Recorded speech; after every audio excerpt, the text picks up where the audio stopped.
Hello friend, देखेंगे कि arc welding क्या होती है। तो आर्क वेल्डिंग क्या होती है? ऐसी वेल्डिंग जिसमें धातु को पिघलाने के लिए आवश्यक ऊष्मा को विद्युत आर्क बनाकर इकट्ठा किया जाता है। इस प्रकार की वेल्डिंग आर्क वेल्डिंग कहलाती है। तो आर्क वेल्डिंग जो होती है, इस वेल्डिंग में जिन जिन धातुओं को आपस में जोड़ना होता है उन्हें पहले आर्क के द्वारा पिघला लिया जाता है और दोनों के बीच में 1 mm से 10 mm की दूरी होनी चाहिए। जो मेटल रहती है, मेटल और जो इलेक्ट्रोड होता है या आर्क होती है, उन आर्क के बीच की दूरी जो होती है वो 1 mm से 10 mm होनी चाहिए और ये एक दूसरे से में मिल जाते हैं। और जब धातुओं की कमी महसूस होती है तो आर्क उत्पन्न करने वाला इलेक्ट्रोड उसे पूरा करता रहता है। जो इलेक्ट्रोड गलता है, कंज्यूमेबल होता है, वो मेटल की पूर्ति को करता रहता है। आर्क वेल्डिंग में क्या होते हैं कि आर्क वेल्डिंग कई भागों में बांटा गया है। Metal arc welding, carbon arc welding, TIG welding, arc stud welding, automatic hydrogen welding, इस तरीके से इनको बांटा गया। और plasma arc welding, plasma arc welding. अब मेटल आर्क वेल्डिंग क्या कहलाती है? मेटल आर्क वेल्डिंग ऐसी वेल्डिंग जिसमें वर्कपीस यानी कारखंड, जो आपकी वर्कपीस है और यह इलेक्ट्रोड है, इससे आप वेल्डिंग करेंगे तो वेल्ड होने वाली सतह और फिलर रॉड जब दोनों पिघलती हैं तो ठंडी होकर आपस में क्या हो जाती है? वेल्ड बनाती है, वेल्ड होती है और इस प्रकार की वेल्डिंग आर्क वेल्डिंग कहलाती है। इस वेल्डिंग में आर्क का तापमान याद रखना है, ये 5000 डिग्री सेल्सियस के नीचे नहीं होता जो मेटल आर्क वेल्डिंग होती है उसमें।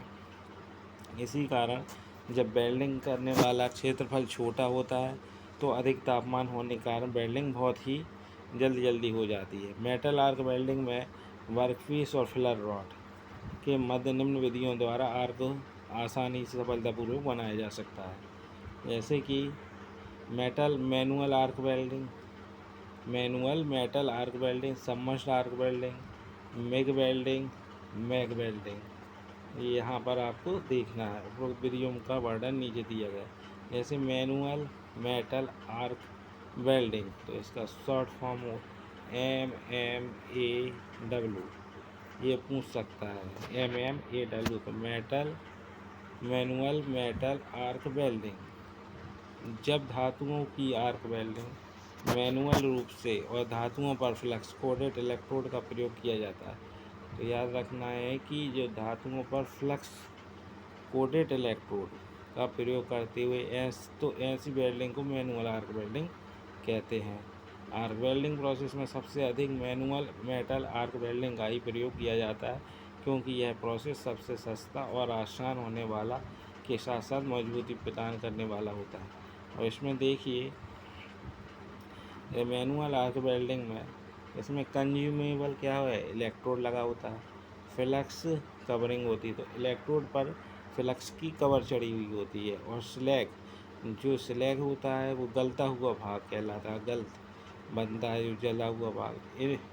इवलोप्ड गैस सील्ड वेल्ड मेटल, जिस मेटल को आप वेल्डिंग कर रहे हैं, यहाँ दिख रही है 2 भागों में, ये है, इनमें आप क्या कर रहे हैं? वेल्डिंग कर रहे हैं। तो ये आर्क है, जो आर्क उत्पन्न हो रही है। तो आर्क कहाँ पर उत्पन्न हो रही है? यहाँ आर्क उत्पन्न हो रही है और वेल्डिंग पूल बना रही है। तो इस तरीके से ये वेल्डिंग होती है। Next, submerged arc welding. Submerged यह एक ऐसी सेमी ऑटोमेटिक आर्क वेल्डिंग है जिसमें कॉपर कोटेड इलेक्ट्रोड का उपयोग होता है। इसमें बीड और आर्क पूरी तरह से फ्लक्स में डूबी रहती है। सबमर्ज शब्द का अर्थ ही होता है डूबा हुआ, यानी कि इसमें क्या जो हुआ है, बीड और आर्क पूरी तरह फ्लक्स में डूबी होती है, तो डूबा हुआ। इस वेल्डिंग में आर्क पूरी तरह से वेल्डिंग फ्लक्स में डूबा रहता है।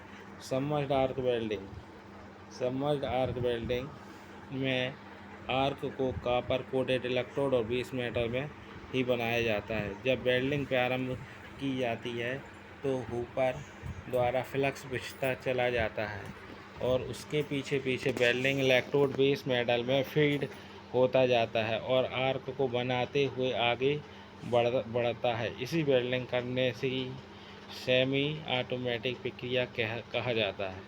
जब आर्क बनाना प्रारंभ होता है तो बेस मेटल और इलेक्ट्रोड पीछे पिघलने इलेक्ट्रोड पिघलने लगते हैं और साथ ही कुछ फ्लक्स भी पिघलने लगते हैं। फ्लक्स और बेस मेटल और इलेक्ट्रोड पिघल कर क्या बनाते हैं, वेल्ड बीड बना देते हैं। तो याद रखना है, फ्लक्स, बेस मेटल और इलेक्ट्रोड ये तीनों पिघल कर क्या बनता है, वेल्ड बीड, और ऊपर सेफ्टी कवर का निर्माण करते हैं।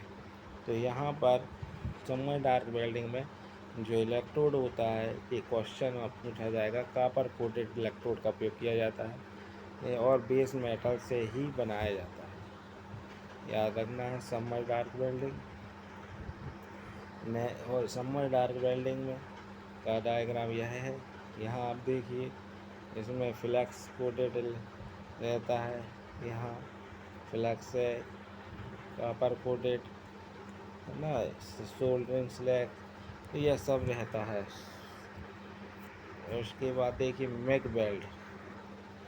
मैक वेल्ड जब मेटल आर्क वेल्डिंग अक्रिय गैस आर्गन या हीलियम के वातावरण में की जाती है तो यह वेल्डिंग मैक वेल्डिंग कहलाती है। अक्रिय गैसों के रूप में आर्गन या हीलियम या दोनों का मिश्रण प्रयोग किया जाता है। इस अक्रिय गैस को इनर्ट गैस भी कहते हैं।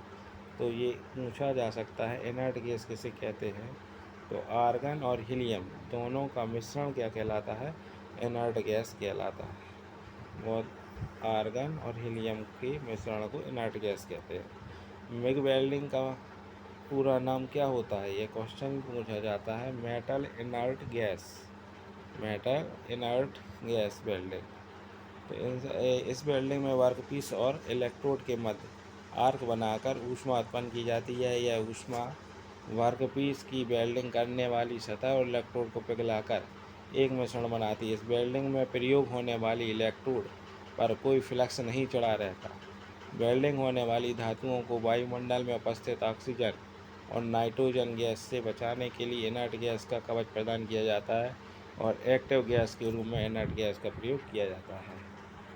मैक वेल्डिंग, जब metal arc welding carbon dioxide के वातावरण में अर्ध स्वचालित रूप से की जाती है तो इस प्रकार की वेल्डिंग मैक वेल्डिंग कहलाती है। मैक वेल्डिंग का पूरा नाम होता है, यहाँ सबके फुल फॉर्म याद रखना है। मैक का होता है मेटल एक्टिव गैस और GMEW का गैस मेटल आर्क वेल्डिंग। तो यहाँ याद रखना है, गैस मेटल आर्क वेल्डिंग के नाम से भी जाना जाता है। तो मैक को इस वेल्डिंग में वर्कपीस और इलेक्ट्रोड के मध्य आर्क बनाकर ऊष्मा उत्पन्न की जाती है। उत्पन्न ऊष्मा वर्कपीस और वेल्डिंग करने वाली सतह और इलेक्ट्रोड को पिघलाकर एक मिश्रण बनाती है। इस वेल्डिंग में प्रयोग होने वाली इलेक्ट्रोड का पर कोई फ्लक्स नहीं चढ़ा रहता। ये बहुत अहम भी बात है, इसमें कोई फ्लक्स नहीं चढ़ा रहता। और वेल्डिंग होने वाली धातुओं को वायुमंडल में उपस्थित ऑक्सीजन और नाइट्रोजन के से बचाने के लिए इनर्ट गैस का कवच प्रदान किया जाता है और एक्टिव गैस के रूप में कार्बन डाइऑक्साइड का प्रयोग किया जाता है। ये यहाँ आपको देखेंगे मिग मैक वेल्डिंग इस तरीके से होती है। इसमें नोजल होता है, कॉन्टैक्ट टिप है, वेल्ड डिपॉजिट होता है, अर्थ क्लैम्प नेगेटिव, और welding gas come from gas bottle through gun cable and out of the nozzle here. तो इसको आप क्या बनाएंगे, इसकी एक अर्थिंग के द्वारा आप क्या कर सकते हैं, वेल्डिंग कर सकते हैं। अर्थिंग रहेगी और जिससे कि क्या होगा, आपका करंट पास होगा। कार्बन आर्क वेल्डिंग, ऐसी वेल्डिंग प्रोसेस जिसमें कार्बन के इलेक्ट्रोड और वर्कपीस के मध्य बनी आर्क की ऊष्मा धातु को पिघलाकर आपस में जोड़ा जाता है। इस प्रकार की वेल्डिंग कार्बन आर्क वेल्डिंग कहलाती है। इस आर्क वेल्डिंग में धातु के इलेक्ट्रोड के स्थान पर कार्बन के ग्रेफाइट का उपयोग किया जाता है। याद रखना है कि कार्बन आर्क वेल्डिंग में कार्बन के ग्रेफाइट का इलेक्ट्रोड का उपयोग किया जाता है। ये कार्बन के इलेक्ट्रोड का कोडेड और नॉन कोडेड होते हैं। कार्बन वैद्युतिक का सुचालक है, इसलिए इसका धारा घनत्व यानी जो इसमें धारा घनत्व करंट होती है वो अधिक होती है। और कार्बन इलेक्ट्रोड और वर्कपीस धातु के मध्य बनी आर्क ऊष्मा के द्वारा धातु को पिघलाकर वेल्डिंग जोड़ बनाया जाता है। यहाँ देखिए कार्बन आर्क वेल्डिंग में, तो यहाँ पर कार्बन इलेक्ट्रोड होल्डर आर्क यहाँ ये, और वर्क केबल यहाँ ये बनी हुई है, ये वर्क केबल। और वेल्डिंग मशीन जो है AC और DC, डायरेक्ट करंट और अल्टरनेट करंट लगी हुई होती है। टिक वेल्डिंग बहुत MP। Tungsten inert gas welding कहते हैं। टिक वेल्डिंग में नॉन कंज्यूमेबल इलेक्ट्रोड का प्रयोग किया जाता है, याद रखना है, नॉन कंज्यूमेबल इलेक्ट्रोड। टंगस्टन धातु का बना होता है। टिक वेल्डिंग में जो इलेक्ट्रोड होता है वो टंगस्टन धातु का बना होता है। इस इलेक्ट्रोड को पकड़ने के लिए विशेष प्रकार का होल्डर का प्रयोग किया जाता है। इस इलेक्ट्रोड होल्डर में एक इनर्ट गैस प्रयोग की जाती है और जो इलेक्ट्रोड और वेल्ड होने वाली मेटल को सेफ्टी प्रदान करती है, जिसके कारण ऑक्सीजन और नाइट्रोजन की जैसी गैसें इलेक्ट्रोड और वेल्ड होने वाली मेटल पर कोई दुष्प्रभाव नहीं छोड़ पाती। टिक वेल्डिंग का पूरा नाम क्या होता है? तो टिक वेल्डिंग का पूरा नाम टंगस्टन इनर्ट गैस वेल्डिंग होता है। यह वेल्डिंग 1940 में इंडस्ट्री में शुरू हुई थी। शुरुआत के समय मैग्नीशियम और एल्युमिनियम धातु के ही वेल्डिंग किए जाते थे, परंतु बाद में धातुओं की वेल्डिंग इससे की जाने लगी, सभी धातुओं की।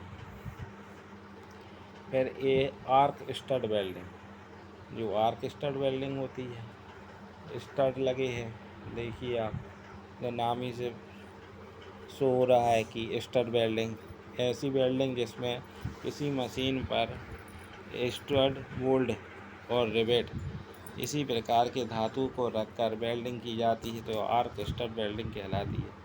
आर्क की ऊष्मा और स्टड जैसे पार्ट का सिरा पिघलने अवस्था तक गर्म हो जाता है, पिघलने हुई अवस्था पर गर्म हो जाता है और बॉडी में वेल्डिंग पूल बन जाता है। पिघलने अवस्था तक गर्म होने के बाद इसी अवस्था में पार्ट को वेल्ड पूल में डुबो दिया जाता है और वेल्ड पूल का मेटल इधर उधर ना बहे, इसके लिए एक विशेष प्रकार का जोड़ बनाया जाता है। इसके बाद देखिए ऑटोमेटिक हाइड्रोजन वेल्डिंग। इसमें दो टंगस्टन के चार तारों के बीच आर्क बनाकर पैदा किया जाता है। इसमें वर्क पीस यानी कि कार्यखंड, जिस मेटल की आप वेल्डिंग कर रहे हैं, को ऊष्मा या ऑक्सीजन या परमाणु हाइड्रोजन के टकराने से मिलती है। यह हाइड्रोजन गैस ही वेल्ड मेटल को सुरक्षा प्रदान करती है। ऊष्मा मिलते ही धातु पिघलने लगता है और धातु पिघलकर आपस में एक दूसरे से जुड़ जाते हैं। परमाणु हाइड्रोजन वेल्डिंग में जो आर्क बनता है, यह दोनों टंगस्टन इलेक्ट्रोड के मध्य बनता है। हाइड्रोजन गैस को इसके ऊपर से गुजरने दिया जाता है, जिससे हाइड्रोजन अपने परमाणुओं को विभक्त हो जाती है और हाइड्रोजन को परमाणु में विभक्त होने के लिए आवश्यक ऊष्मा आर्क में मिल जाती है। फिर देखिए यहाँ पर electrode holder and to power supply. Plasma arc welding. Plasma arc welding, वैसे भी सभी आर्क में प्लाज्मा होती है, परंतु प्लाज्मा आर्क वेल्डिंग में एक विशेष प्रकार की प्लाज्मा आर्क होती है। दो इनर्ट गैसें होती हैं, जिसमें एक गैस प्लाज्मा आर्क बनाती है, दूसरी इनर्ट गैस प्लाज्मा आर्क को सुरक्षा प्रदान करती है। इस प्रकार की वेल्डिंग में कभी इलेक्ट्रोड का प्रयोग किया जाता है तो कभी इलेक्ट्रोड का प्रयोग नहीं किया जाता। यहाँ देखिए ये